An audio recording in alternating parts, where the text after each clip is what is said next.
वैसे जरूरी नहीं है, लेकिन फिर भी वीडियो को लाइक या फिर डिसलाइक करने की कोशिश जरूर किया करें। तो कहानी की शुरुआत में ही हमें बताया जाता है कि ये टाइम आज से हजारों साल पहले का है, यानी वो टाइम जब इजिप्ट के पिरामिड्स भी नहीं बने थे। यहाँ के लोग कबीलों की सूरत में रहा करते थे और तभी इस टाइम में एक कबीला आया वहाँ पर, जिस कबीले का सरदार यानी किंग था मेमनॉन। उसने एक एक करके सारे कबीलों पर अटैक कर दिया और बाद में वहाँ पर कब्जा कर लिया अपना। और उसके जीतने की सबसे बड़ी वजह एक जादूगरनी थी, क्योंकि वो फ्यूचर देखकर पहले ही मेमनॉन को उसकी हार या फिर जीत के बारे में बता दिया करती थी। और तब मेमनॉन उसी के अकॉर्डिंग अपने सारे प्लान्स बनाया करता था। अब वहाँ पर आजाद कबीले बहुत थोड़े ही रह गए थे और वो कबीले मेमनॉन से लड़ना नहीं चाहते थे। और इनकी ना लड़ने की वजह भी वो जादूगरनी ही थी, क्योंकि वो जानते हैं कि वो अपने जादू से फ्यूचर देखकर मेमनॉन को सब कुछ बता देगी। लेकिन एक कबीले के राजा ऐसे भी थे जो मेमनॉन से लड़ना चाहते थे, इसीलिए वो एक खतरनाक कबीले के 3 किलर्स को वहाँ पर बुलवाते हैं। असल में बात ये थी कि इन किलर्स का पूरा कबीला खत्म हो चुका था और अब ये सिर्फ 3 रह गए थे और ये बचपन से ही कातिल है। उन तीनों में जो सबसे बहादुर होता है, यानी जो मूवी का हीरो भी है, उसका नाम मैथियस होता है। राजा उन्हें कहते हैं कि तुम्हारा काम ये है कि तुमने जादूगरनी को मारना है, और इस काम के बदले राजा उन्हें 20 प्रीशियस स्टोन्स यानी कीमती पत्थर देते हैं। और ये 20 कीमती पत्थर ही उनके खजाने की आखिरी दौलत थी। फिर मैथियस राजा को कहता है कि तुम्हारा काम हो जाएगा, लेकिन राजा का बेटा अपने फादर के इस फैसले से खुश नहीं था। तब मैथियस अगली सुबह अपने भाई और साथी के साथ उस जगह तक पहुंच जाता है जहां किंग मेमनॉन रुका हुआ था। तब ये तीनों वहां पर जादूगरनी को ढूंढने लगते हैं, लेकिन इससे पहले कि ये जादूगरनी तक पहुंच पाते, मेमनॉन के सोल्जर्स इन्हें देख लेते हैं और इन पर तीर चलाने लगते हैं। यहाँ मौके पर ही मैथियस का साथी मारा जाता है और उसके भाई को पकड़कर प्रिजनर बना लिया जाता है। लेकिन मैथियस जादूगरनी के टेंट तक पहुँच जाता है और जैसे ही वो जादूगरनी को तीर मारने ही वाला होता है तो तब वो मैथियस को कहती है कि तुम्हारे साथ धोखा हुआ है। लेकिन इससे पहले कि वो जादूगरनी को मार पाता, वहाँ पर मेमनॉन के सोल्जर्स आ जाते हैं जो मैथियस को पकड़ लेते हैं और उसे किंग मेमनॉन के पास लेकर जाते हैं। यहाँ पर उस राजा का बेटा भी आ चुका था। असल में राजा का बेटा यहाँ पर इसीलिए आया था क्योंकि उसने अपने फादर को मार दिया था और अब वो मेमनॉन के साथ हो गया था। ये उसी किंग का बेटा था जिसने मैथियस और उसके साथियों को जादूगरनी को मारने के लिए यहाँ पर भेजा था। यहाँ पर मेमनॉन मैथियस के भाई को उसकी आंखों के सामने ही मार डालता है। इसके बाद वो मैथियस को भी मारने वाला होता है, लेकिन तभी जादूगरनी मेमनॉन को रोक देती है और उसे कहती है कि अगर तुमने इसे मारा तो हमारे साथ बहुत बुरा हो जाएगा, कयामत टूट पड़ेगी हम पर, और जो कुछ हमने जीता है हम वो सब कुछ खो देंगे, क्योंकि मैं इसके बारे में जान गई हूँ और ये गॉड के अच्छे लोगों में से एक है। मीन्स गॉड इस पर बहुत मेहरबान है। तो इसीलिए यहाँ पर मेमनॉन जादूगरनी की बात मान लेता है, यानी वो मैथियस को नहीं मारता। लेकिन पनिशमेंट देने के लिए ये लोग मैथियस और एक चोर को जमीन में गाड़ देते हैं। अब मैथियस इस चोर को नहीं जानता था। उनके आसपास बहुत सारे खतरनाक बग्स थे और वो बग्स अब इनकी तरफ ही बढ़ रहे थे। अब ये बग्स इतने ज्यादा खतरनाक थे कि ये इंसान को खाकर स्केलेटन में बदल सकती हैं। लेकिन वो जो चोर होता है वो खुद को आजाद करने में कामयाब हो जाता है। साथ साथ वो मैथियस को भी वहाँ से निकाल कर उसकी जान बचा लेता है। अब मैथियस मेमनॉन को मारकर उससे अपने भाई और अपने साथी का बदला लेना चाहता है, इसीलिए वो उस चोर के साथ उसके किंगडम की तरफ निकल पड़ता है। इसके बाद हमें मेमनॉन दिखाया जाता है जो कि बाकी बचे किंगडम्स पर भी कब्जा करना चाहता है, लेकिन जादूगरनी उसे ऐसा करने से मना कर देती है। वो कहती है कि लड़ाई झगड़ा करके कभी भी सुकून और अमन हासिल नहीं किया जा सकता। जिस पर मेमनॉन कहता है कि मैं इस पूरी दुनिया का राजा बनना चाहता हूँ और राजा बनने के बाद मैं तुमसे शादी कर लूंगा। लेकिन जादूगरनी उसे कहती है कि अगर मैं तुम्हारे साथ रिलेशनशिप में आ गई तो मेरी फ्यूचर देखने की पावर्स के साथ साथ सारी पावर्स चली जाएंगी। जिस पर मेमनॉन कहता है कि एक बार मैं सब कुछ हासिल कर लूं और उसके बाद हमें तुम्हारी किसी भी पावर की जरूरत नहीं होगी।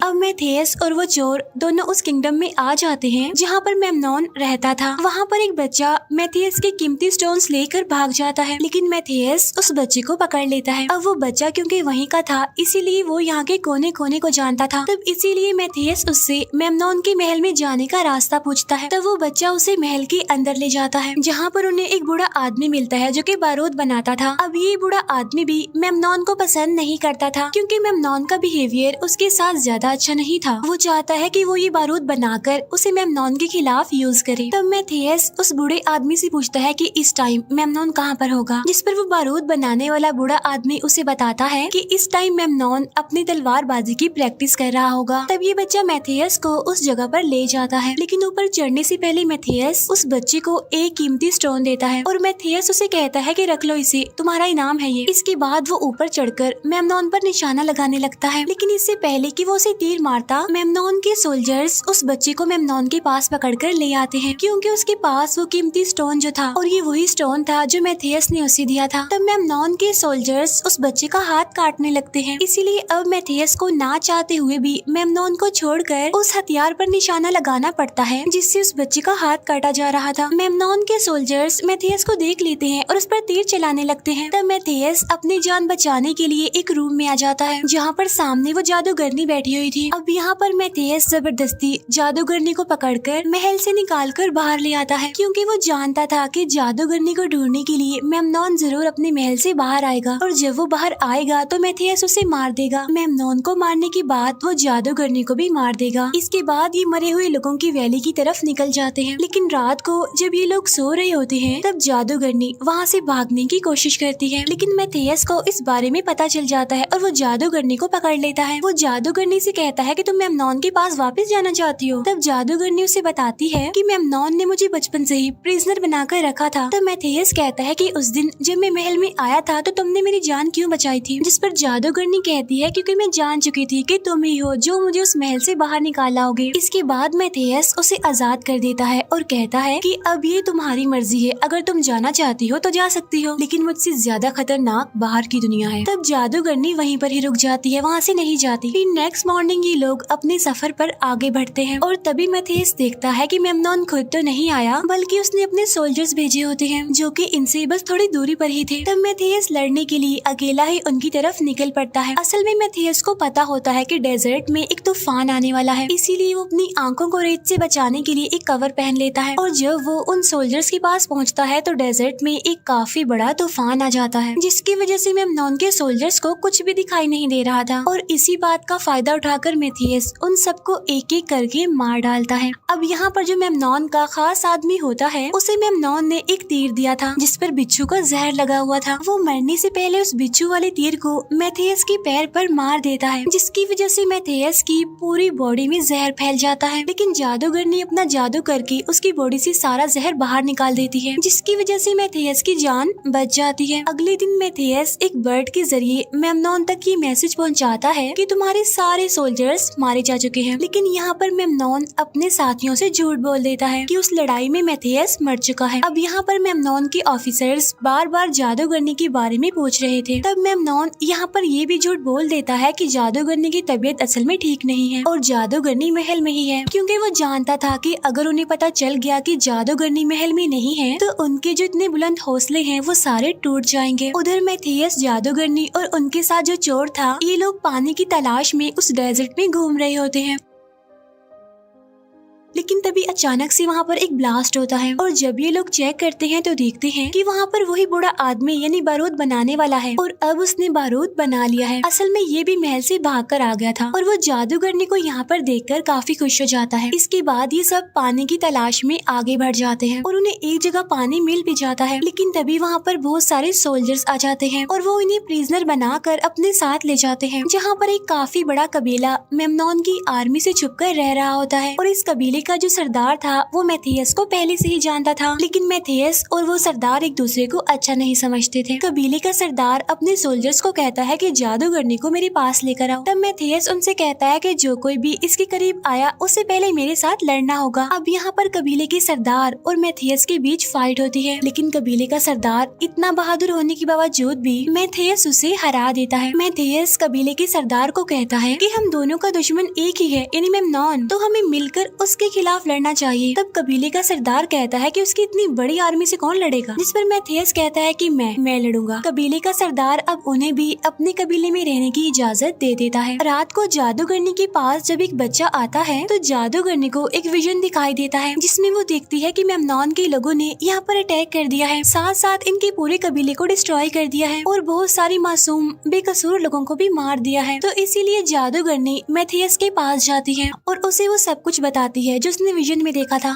जिस पर मैथियस उससे कहता है कि मेमनॉन की मौत मेरे हाथों लिखी है, उसे मैं ही मारूंगा। तब जादूगरनी को एक बार फिर से विजन आता है, जिसमें वो देखती है कि एक सोल्जर ने मैथियस को तीर मार दिया है, जिसकी वजह से मैथियस इंजर्ड है और अपनी जिंदगी की आखिरी सांसें गिन रहा है। और जब जादूगरनी अपने सेंसेस में वापस आती है तो वो मैथियस को बताती है कि तुम मारे जाओगे, यही तुम्हारी डेस्टिनी है, यानी किस्मत। जिस पर मैथियस उसे कहता है कि मैं अपनी डेस्टिनी खुद लिखता हूँ। इसके बाद वो दोनों अपना रिलेशन बना लेते हैं। लेकिन जैसा कि जादूगरनी ने बताया था कि अगर वो किसी से रिलेशन बनाएगी तो उसकी सारी पावर्स चली जाएंगी, और इस तरह से उसकी पावर्स जा चुकी है। साथ ही वो रात के अंधेरे में चुपचाप मेमनॉन के महल की तरफ निकल पड़ती है, क्योंकि वो नहीं चाहती थी कि उसकी वजह से इस कबीले के मासूम और बेकसूर लोग मारे जाएं। अगली सुबह जब मैथियस को इस बारे में पता चलता है तो वो मेमनॉन के महल की तरफ अकेला ही जाने लगता है, क्योंकि वो नहीं चाहता था कि जादूगरनी एक बार फिर से वहाँ जाकर प्रिजनर बन जाए। यहाँ पर कबीले का सरदार मैथियस को कहता है कि रुको, हम भी तुम्हारा साथ देंगे इसमें। इसके बाद हमें मेमनॉन के महल का सीन दिखाया जाता है, जहाँ पर मेमनॉन के सोल्जर्स बार बार उससे जादूगरनी के बारे में पूछ रहे होते हैं, क्योंकि अगले दिन इन्होंने हमला करना था। लेकिन मेमनॉन के पास तो उनके इस सवाल का कोई जवाब ही नहीं होता, और इतनी ही देर में वहाँ पर जादूगरनी आ जाती है और वो सबको बताती है कि कल की जंग में हमारी ही जीत होगी, दुश्मन खुद ब खुद यहाँ पर चले आएंगे। अब यहाँ मेमनॉन को जादूगरनी पर शक होता है कि वो अपनी पावर्स खो चुकी है, और तब चेक करने के लिए वो जादूगरनी के सामने 6 घड़े लाता है, जिनमें से 4 के अंदर स्नेक होते हैं और 2 के अंदर नहीं होते, और जादूगरनी को अपना हाथ उस घड़े में डालना होगा जिसके अंदर स्नेक ना हो। दूसरी तरफ दिखाया जाता है कि रात के अंधेरे में मैथियस और उसके सभी साथी मेमनॉन के किंगडम में एंटर हो जाते हैं, और उस बूढ़े आदमी ने जो बारूद बनाए थे वो चोर के साथ मिलकर महल के आगे बिछा दिए जाते हैं। उधर महल के अंदर मेमनॉन जादूगरनी का इम्तिहान ले रहा था। तब जादूगरनी उस घड़े के अंदर हाथ डाल देती है जिसके अंदर सांप होता है, और वो उस घड़े के अंदर से सांप निकालती है जो कि उन्हें नहीं काटता। जादूगरनी मेमनॉन को कहती है कि तुम एक सेल्फिश और संगदिल राजा हो। तब ये सुनकर मेमनॉन को गुस्सा आ जाता है, लेकिन इससे पहले कि वो जादूगरनी को मार पाता वहाँ पर मैथियस आ जाता है, और अब मैथियस और मेमनॉन एक दूसरे के आमने सामने होते हैं। तब इन दोनों के बीच लड़ाई होने लगती है। बाहर दिखाया जाता है कि कबीले का सरदार राजा के बेटे को मार देता है। ये वही था